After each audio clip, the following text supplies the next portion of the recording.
Эти деликатесные питательные моллюски прибыли в Москву в павильон Абхазии из Крымского полуострова. Черноморские устрицы всегда славились своим вкусом и считались лучше своих средиземноморских сородичей.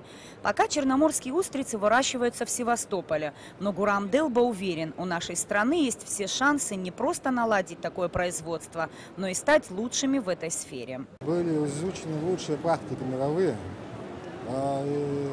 Данный проект уникален, потому что полностью замкнутый цикл, безотходное производство, во-первых. Во-вторых, используются новейшие технологии. И все это собрано в одном месте, такого нигде в мире не было собрано. Да. Бюджет проекта 3,5 миллиарда рублей. Окупаемость, это с учетом строительства 2 года, окупаемость 7 лет. Это достаточно быстрая окупаемость, достаточно высокоэффективное производство и рентабельное.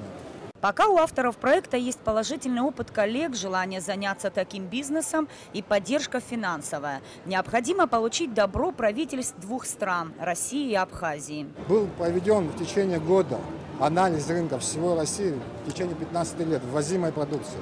На сегодняшний день вся продукция, которая сейчас, дай бог, будет выпускаться, она будет выпускаться, проект будет однозначно реализован. Завозится от 80 до 90% из-за рубежа в Россию. Представьте, какой колоссальный рынок мы можем охватить. Уже сейчас есть серьезные договоренности с российскими рестораторами. Одним словом, рынок сбыта есть. Большие объемы не пугают. Говорят, готовы к большой работе.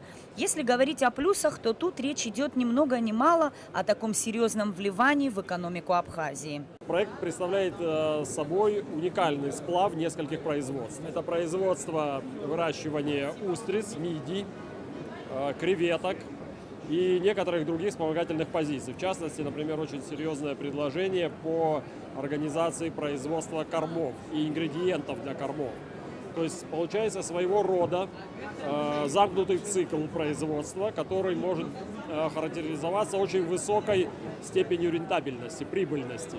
Данный проект, по мнению специалистов, представляет собой уникальный сплав нескольких производств.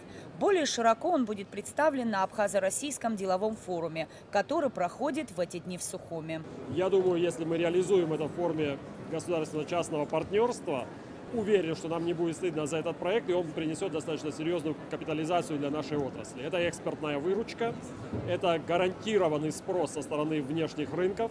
И я убежден, что мы должны двигаться именно по пути создания вот таких амбициозных проектов, которые способны уже сегодня повлиять на состояние дел в нашей агропромышленной отрасли.